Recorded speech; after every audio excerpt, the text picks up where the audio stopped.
لیکن یہ کہ امام مہدی کی حکومت قائم کرنے کے لیے کون لوگ آئیں گے؟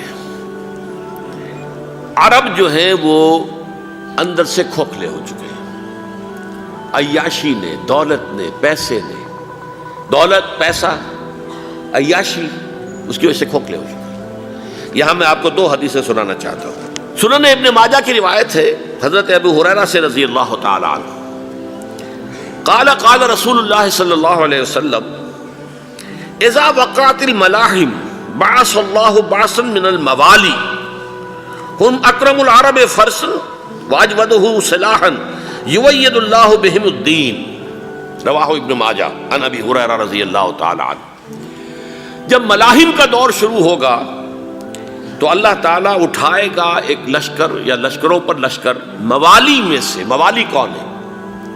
عربوں نے جب فتح کیا تھا اس پورے علاقے کو خلافت راشدہ کے دوران، اور پھر وہ لوگ جو ہے، ایک رائے تو یہ تھی کہ انہیں غلام بنایا جائے سارے آبادیوں کو، لیکن یہ کہ حضرت عمر کا اجتہاد تھا، اس کے مطابق جو ان کو غلام نہیں بنایا گیا تو وہ موالی کی حیثیت رکھتے ہیں۔ عربوں میں دم نہیں ہے، موالی میں سے لشکر اٹھیں گے کہ جو در حقیقت حضرت مہدی کی حکومت کو قائم کریں گے۔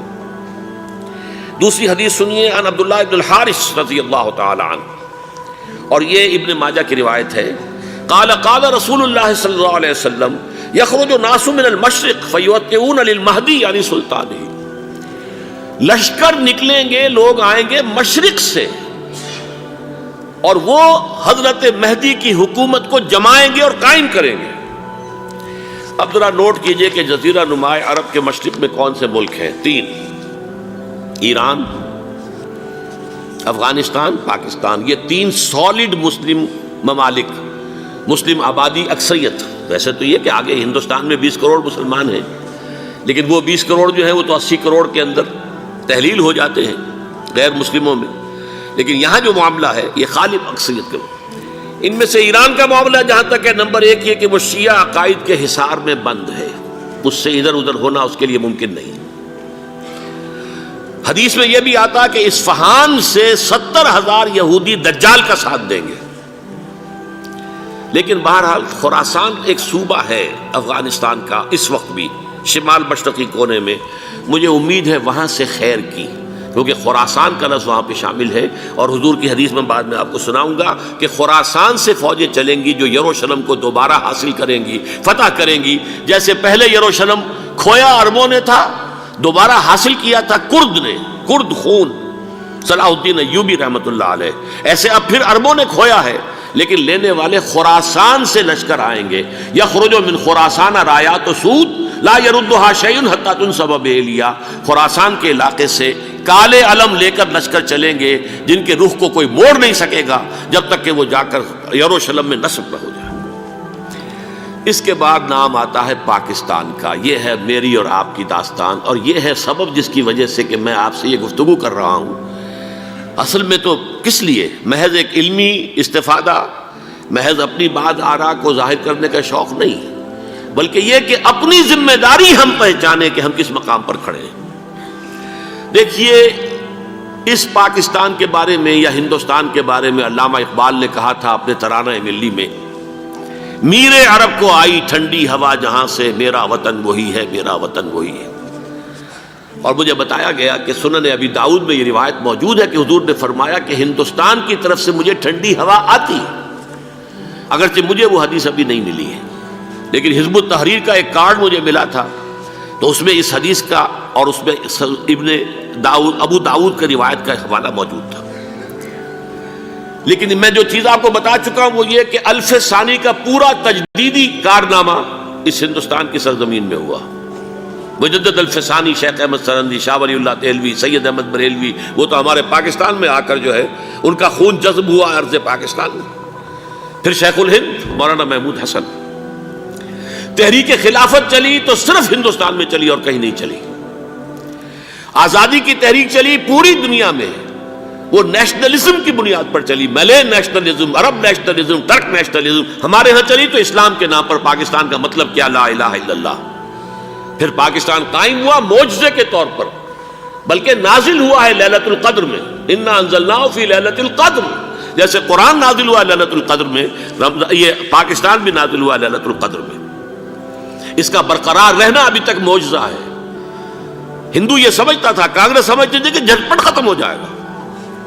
پھر یہ کہ اس کا قرارداد مقاصد کا پاس ہو جانا، مزید بھی اور اضافی دفعات دستور میں آ جانا، اب کمرشل انٹرسٹ کو ربا قرار دے کر حرام قرار دینا، یہ سارے لینڈ مارکس ہیں کہ جو اشارہ کر رہے ہیں کسی چیز کی طرف، معاملہ کدھر جا رہا ہے۔ پھر یہ کہ یہ جو 14ویں صدی کے مجدد تھے شیخ الہند، اس کے بعد سے کچھ ایسی شخصیتیں عظیم پیدا ہوئی ہیں ہند میں، جن کو میں سمجھتا ہوں کہ 14ویں صدی کے مجدد اور 15ویں صدی کے مجدد کے درمیان، یہ 15ویں صدی کے مجدد کی راہ کو سیدھا کرنے والے، جیسے کہ حضرت یحییٰ نے کہا تھا میں تو آنے والے کا راستہ سیدھا کر رہا ہوں حضرت عیسیٰ کے لیے، ایسے ہی 15ویں صدی کے لیے امام مہدی کے لیے راستہ صاف کرنے والے سب سے پہلے علامہ اقبال، جنہوں نے اسلام کا تصور دین کی حیثیت سے دوبارہ زندہ کیا ہے، ورنہ اسلام ایک مذہب کی شکل اختیار کر چکا تھا۔ پھر مولانا مودودی، مولانا ابوالکلام آزاد حکومت الہیہ کے نعرے کے ساتھ میدان میں آئے۔ یہ اقبال نے جو تصور پیش کیا تھا اس پر عملی جد و جہد کے لیے حزب اللہ قائم ہوئی ہے۔ نوٹ کر لیجئے 11 برس کا فرق ہے عمر کا علامہ اقبال کے اور ابوالکلام کے، اور 1913 میں جب حزب اللہ قائم کی ہے اس وقت علامہ اقبال کی ملی شاعری اپنے عروج کو پہنچ چکی تھی۔ پھر یہ کہ علامہ اقبال کے بعد تعمیل جو ہے اس کام کی وہ ابوالکلام نے کی، لیکن روایتی علماء نے کی شدید مخالفت کی وجہ سے وہ بددل ہو کر چھوڑ گئے، کانگریس میں شامل ہو گئے، بساط جو ہے حزب اللہ کی انہوں نے لپیٹ دی۔ پھر مولانا مودودی آئے، انہوں نے وہ ڈور جو ہے اس کا سرا تھاما، جماعت اسلامی قائم کی حکومت الہیہ ہی کے قیام کے لیے۔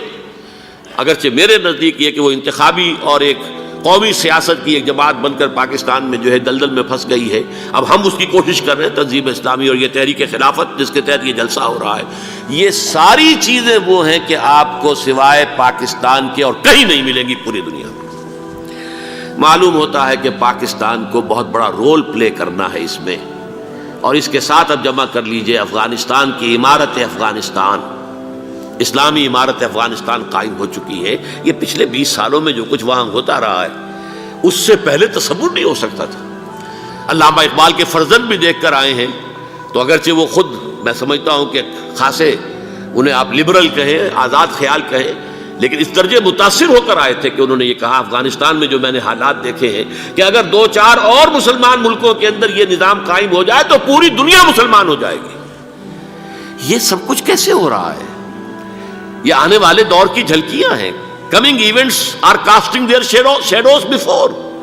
یہ سب بتا رہے ہیں کہ پاکستان افغانستان کو مل کر اس میں کوئی عظیم رول پلے کرنا ہے، اور اس کے ضمن میں اب میں علامہ اقبال کے بارے میں آخری بات کہہ رہا ہوں۔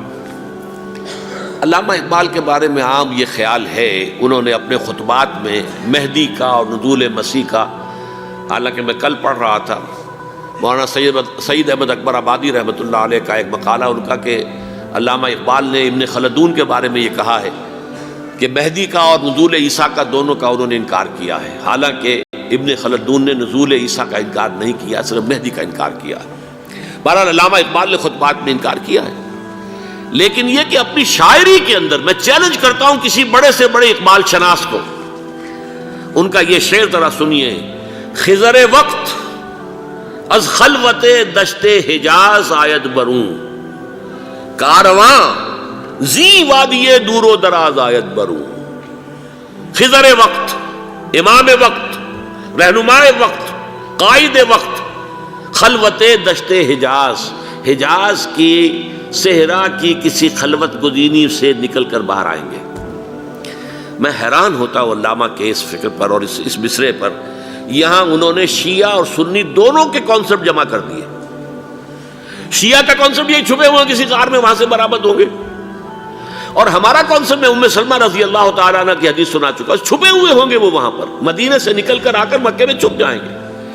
اس خانہ جنگی کی حالت میں لوگ ان کی طرف دیکھ رہے ہوں گے، سوچتے ہوں گے انہیں میدان میں آنا چاہیے، کوئی پارٹ پلے کرنا چاہیے، امت کی رہنمائی کرنی چاہیے، لیکن وہ چھپیں گے، وہ کارے ہوں گے، وہ اس ذمہ داری کو قبول نہیں کرنا چاہیں گے، جا کے چھپ جائیں گے مکے میں، وہاں سے مکے والے انہیں نکالیں گے، اور وہ کارے ہوں گے، انہیں بالکل یہ پسند نہیں ہوگا کہ یہ ذمہ داری اٹھائیں۔